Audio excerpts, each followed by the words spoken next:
Don't look up एक American science fiction film है जो बड़ी अच्छी तरह से दिखाता है कि इंसान अपने पॉलिटिकल और रिलीजियस डोगमा में कितना फंस चुका है। ये मूवी दो एस्ट्रोनॉमर्स की कहानी पे आधारित है जो एक बहुत बड़े खतरे के बारे में पूरी दुनिया को आगाह करते हैं, पर सरकार और बाकी लोग जिनके पास बहुत कुछ करने की पावर्स है वो इस खतरे से कैसे डील करते हैं हम आगे मूवी में जानेंगे। तो चलिए मूवी शुरू करते हैं। केट डिबियास्की जो कि मिशिगन स्टेट यूनिवर्सिटी के एस्ट्रोनॉमी डिपार्टमेंट में एक पीएचडी स्कॉलर है, हर रोज की तरह सुबरू टेलीस्कोप से तारों की स्टडी कर रही थी, पर अचानक उसे एक अननोन कॉमेट दिखता है जो जुपिटर के ऑर्बिट के अंदर होता है। वो भाग के अपनी ये डिस्कवरी प्रोफेसर रैंडल मिंडी को बताती हैं। वो उस कॉमेट का नाम केट के ही सरनेम पर कॉमेट डिबियास्की रखते हैं। सब लोग केट की इस डिस्कवरी का जश्न मनाते हैं। फिर प्रोफेसर मिंडी उस कॉमेट की अर्थ से रिलेटिव डिस्टेंस पता करने की कोशिश करते हैं। कैलकुलेशन से डिस्टेंस निकालने के बाद उन्हें एक बहुत बड़ी चीज पता चलती है कि आज से 6 महीने और 14 दिन बाद वो कॉमेट अर्थ से टकराएगा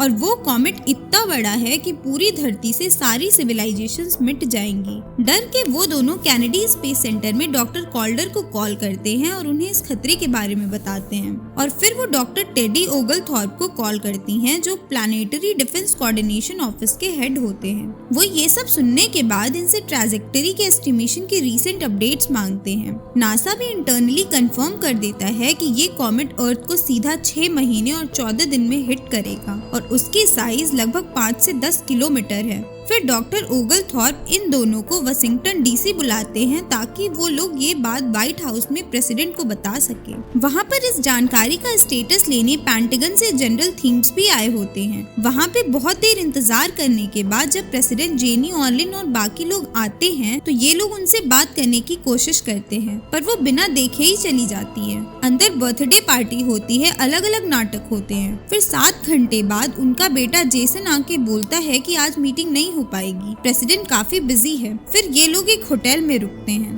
वहाँ टीवी पे पता चलता है कि पैसों के लिए प्रेसिडेंट जेनी ऑर्लिन ने सुप्रीम कोर्ट नॉमिनी शेरिफ वेडे कॉनलॉन को अपनी इंटीमेट पिक्चर सेंड की हैं, जिसके बाद न्यूज में ये बात आग जैसे फैलने लगती है। अगले दिन वो लोग प्रेसिडेंट के सामने अपनी बात रखते हैं कि कॉमेट 6 महीनों बाद पैसिफिक ओशन को हिट करेगा, जिसका असर करोड़ों हिरोशिमा बॉम्ब्स के बराबर होगा। भूकंप आएंगे जिसका रेक्टर स्केल पे 10 से 11 मैग्नीट्यूड होगा, पर वो लोग इस बात को मजाक में लेते हैं। वो लोग इस बात की गहराई को नहीं समझ पा रहे थे। फिर डॉक्टर टेडी प्रेसिडेंट से कहते हैं कि वो इस कॉमेट को प्लैनेट किलर भी बोल सकती हैं, पर प्रेसिडेंट उनसे ऐसा होने की चांसेस पूछती है, जिस पे मिंडी कहते हैं कि 100% चांसेस है, पर प्रेसिडेंट हंस के कहती है कि कोई भी चीज 100% एग्जैक्ट नहीं होती है, बस इसे संभावित महत्वपूर्ण घटना कह सकते हैं। पर डिबियास्की कहती है कि ये एक सीरियस बात है क्योंकि ये 99.78% एग्जैक्ट है। ओगलथॉर्प कहते हैं कि वो लोग मिसाइल्स में न्यूक्लियर बॉम्ब्स लगा के भेजेंगे ताकि वो कॉमेट अपने ऑर्बिट से डिफ्लेक्ट हो जाए, पर प्रेसिडेंट इलेक्शन की वजह से इस सिचुएशन को बैठ के आंकने को कहती हैं।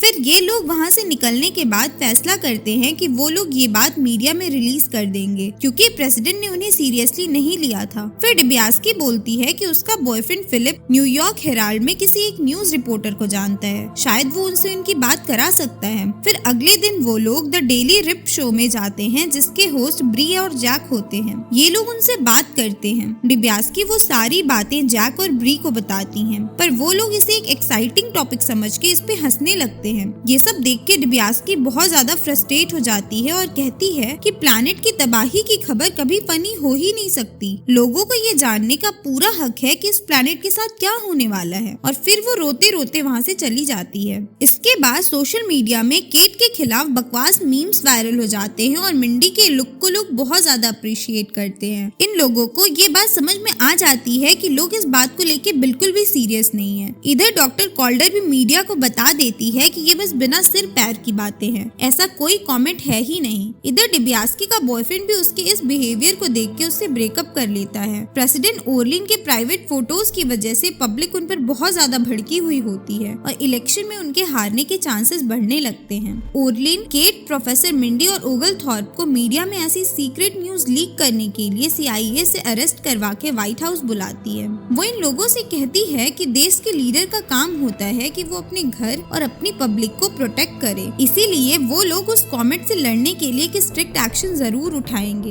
एक्चुअली वो पब्लिक का ध्यान उनके और सुप्रीम कोर्ट के नॉमिनी के अफेयर्स से हटा के इस थ्रेट पे लाना चाहती थी, ताकि लोगों का दिमाग डाइवर्ट हो और वो इलेक्शन जीत जाए। फिर वो एक दिन पब्लिक में जाके लोगों को उस कॉमेट के बारे में बताती है और एक प्रोजेक्ट अनाउंस करती है जिसमें नासा की टीम न्यूक्लियर वेपन की हेल्प से उस कॉमेट की डायरेक्शन को डाइवर्ट कर देगा, और इस काम के लिए एक पायलट को हायर करती है जिसका नाम होता है बेनेडिक्ट ड्रास्क। इस पब्लिक न्यूज के बाद पब्लिक में भगदड़ मच जाती है। स्टॉक मार्केट ऊपर नीचे होने लगते हैं, बिल्कुल आज के क्रिप्टो मार्केट की तरह। डिबियास्की पे बहुत मीम्स बनते हैं। डॉक्टर मिंडी के बहुत चर्चे होते हैं, उनकी फोटो मैगजीन पे छपती है, और डॉक्टर मिंडी का इन सभी चीजों के बीच न्यूज एंकर ब्री के साथ अफेयर भी शुरू हो जाता है। फिर मिशन लॉन्च होने की तैयारी होती है, काउंटडाउन शुरू होता है और फिर सारे रॉकेट सक्सेसफुली लॉन्च हो जाते हैं। लॉन्चिंग के टाइम सिचुएशन रूम में वहाँ पे बहुत सारे लोग रहते हैं। वहाँ पे टेक कंपनी बैश के CEO पीटर इजरवॉल भी आए होते हैं। लॉन्च के बाद वो ओरलीन को एक मीटिंग के लिए बुलाते हैं। कुछ देर बाद सब लोग देखते हैं कि सारे रॉकेट्स यू टर्न लेके बिना मिशन पूरा किए वापस लौट रहे थे, और धीरे धीरे करके सारे मिसाइल्स नीचे आ जाते हैं। किसी को कोई आइडिया नहीं होता है कि ऐसा क्यों हुआ था। केट, मिंडी और ओगलथॉर्प को सब एक कमरे में बंद कर देते हैं।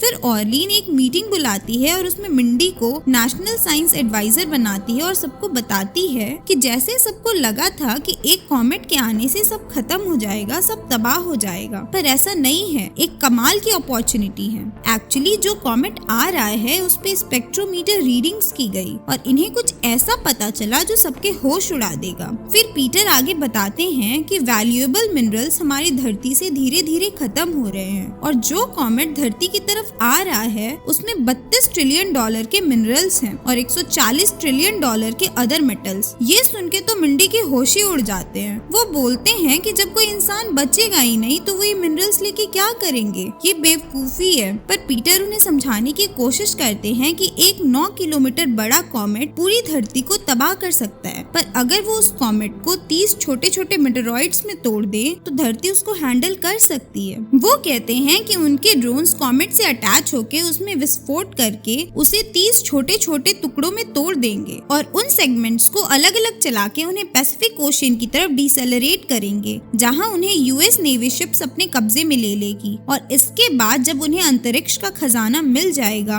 तो पूरी दुनिया से गरीबी, सोशल इनजस्टिस, नेचर का बुरा हाल और बाकी बहुत सारी प्रॉब्लम का नामो निशान मिट जाएगा। मीटिंग के बाद मिंडी, केट और ओगलथॉर्प एक कैफे में मिलते हैं। मिंडी को ये आइडिया ठीक लगता है, पर ओगलथॉर्प को एक कंफ्यूजन रहता है कि अगर वो नैनो टेक्नोलॉजी काम नहीं कर पाई तो क्या होगा, जिसपे मिंडी कहते हैं कि अब सिचुएशन उनके हाथ में नहीं है, अब जिनके पास पावर्स हैं वही कुछ कर सकता है। ये सब सुन के केट भड़क जाती है और कैफे में ही चिल्लाने लगती है कि ये पहले से ही एक फेल्ड मिशन है। वो लोग एक पहाड़ से भी बड़े कॉमेट को अर्थ से टकराने दे रहे हैं, वो भी सिर्फ इसलिए ताकि उनके सेलफोन्स कंपनी के स्टॉक बढ़ सके। ये सब बात कैफे वाले सुन लेते हैं। फिर वो लोग इनसे बहुत सवाल जवाब करते हैं, जिसके बाद केट उन्हें सब सच्चाई बता देती है। फिर लोगों के बीच खूब हंगामा होने लगता है। फिर FBI केट को नेशनल सिक्योरिटी सीक्रेट्स का उल्लंघन करने की वजह से पकड़ के ले जाती है और उनसे वापस ऐसा ना करने के लिए एक पेपर पे साइन कराती है।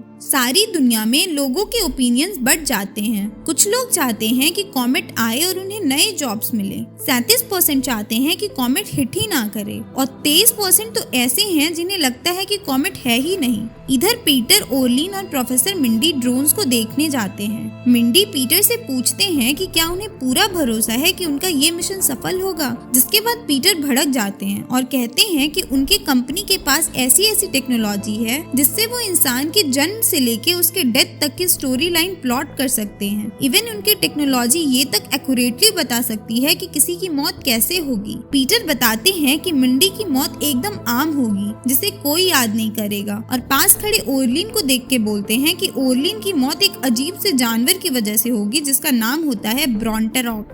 अब सिर्फ 25 दिन ही बचे हुए थे। मिंडी बहुत ज्यादा दुखी रहने लगते हैं। एक दिन द डेली रिप में जब प्रोफेसर मिंडी ब्री और जैक से उस कॉमेट के बारे में डिस्कस कर रहे थे तो आदत से मजबूर ब्री और जैक मिंडी की बात को फनी समझ के हंसने लगते हैं। पर इस बार मिंडी उन सब पे भड़क जाते हैं और चिल्लाकर पूरी दुनिया से कहते हैं कि उन्होंने उस कॉमेट को देखा है, लोगों को क्या हो गया है। जब उनके पास समय था कॉमेट को डिफ्लेक्ट करने का तो उन लोगों ने नहीं किया। वो आगे कहते हैं कि प्रेसिडेंट ऑर्लिन एक नंबर की झूठी है, पूरा एडमिनिस्ट्रेशन अपने कान बंद रखे हैं और इन्हीं लोगों की वजह से एक दिन हम सब मारे जाएंगे। और फिर वो बहुत ज्यादा इमोशनल हो जाते हैं और सब कुछ छोड़ छाड़ के अपने घर वापस जाने का फैसला कर लेते हैं। इधर रात को जब केट अपने नए बॉयफ्रेंड के साथ छत पे लेट के बातें कर रही होती है तो उसे आसमान में वो कॉमेट दिखने लगता है। एक्चुअली अब कॉमेट इतना पास आ चुका था कि उसे लोग बड़े आराम से आसमान में देख सकते थे। सब लोग अपने घर से निकल के आसमान में उस आते हुए कॉमेट को देखते हैं। आखिरकार वो कॉमेट सबको दिखने लगता है, सबके आंखों के सामने होता है, वो आ रहा होता है, पूरी धरती तबाह होने वाली होती है। फिर केट, मिंडी और ओगलथॉर्प सोशल मीडिया पे ओर्लिन और बैश के अगेंस्ट एक प्रोटेस्ट कैंपेन चालू करते हैं जिसका नाम होता है just look up,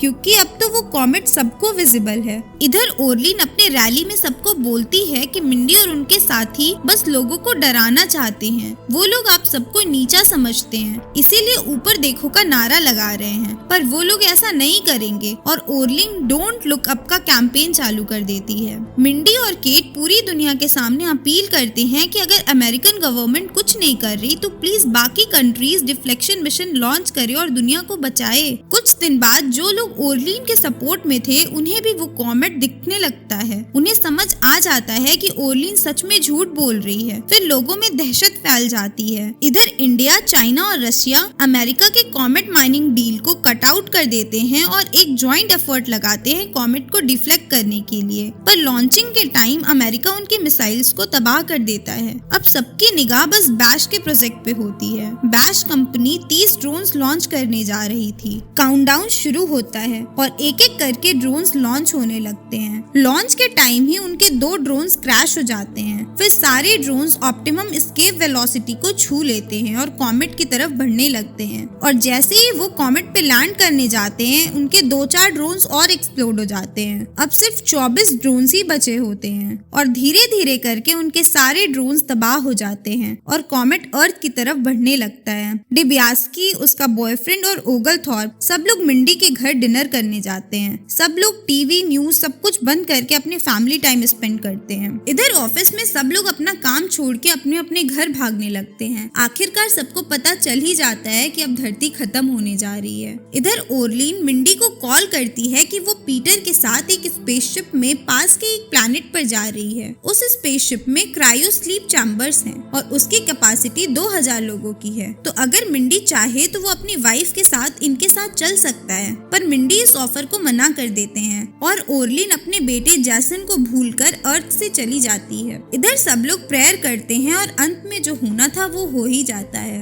comet Pacific ocean को हिट करता है जिसकी वजह से चारों तरफ तबाही मच जाती है। भूकंप आते हैं, सब कुछ तबाह हो जाता है, कुछ नहीं बचता है, हर तरफ बस मलबा रहता है। धरती से हर प्रजाति विलुप्त हो जाती है। 22,740 साल बाद जब ओर्लिन की स्पेसशिप दूसरे अर्थ जैसे प्लैनेट पर पहुंचती है तो वहाँ सभी को बड़े अजीब से जानवर दिखते हैं। ओर्लिन को उन्हीं में से एक जानवर खा जाता है और उस जानवर का नाम होता है ब्रॉन्टरॉक और मूवी यहीं पे खत्म हो जाती है। मूवी में जैसे हमने देखा कि कैसे ओर्लिन ने अपने पॉलिटिकल फायदे के लिए और पीटर ने अपने पैसों के लिए उस कॉमेट को अर्थ से टकराने दिया। क्या आपको नहीं लगता कि आज ग्लोबल वार्मिंग से निपटने के लिए हमारी सरकारें और इंडस्ट्रियलिस्ट भी कुछ वैसा ही काम कर रही हैं? अगर आप मेरे इस कंक्लूजन से सहमत है तो कमेंट में जरूर बताइएगा। और लास्टली हमेशा की तरह इस वीडियो को लाइक और शेयर कर दीजिएगा और ऐसे ही एंटरटेनिंग वीडियोस देखने के लिए हमारे चैनल को सब्सक्राइब कर लीजिए।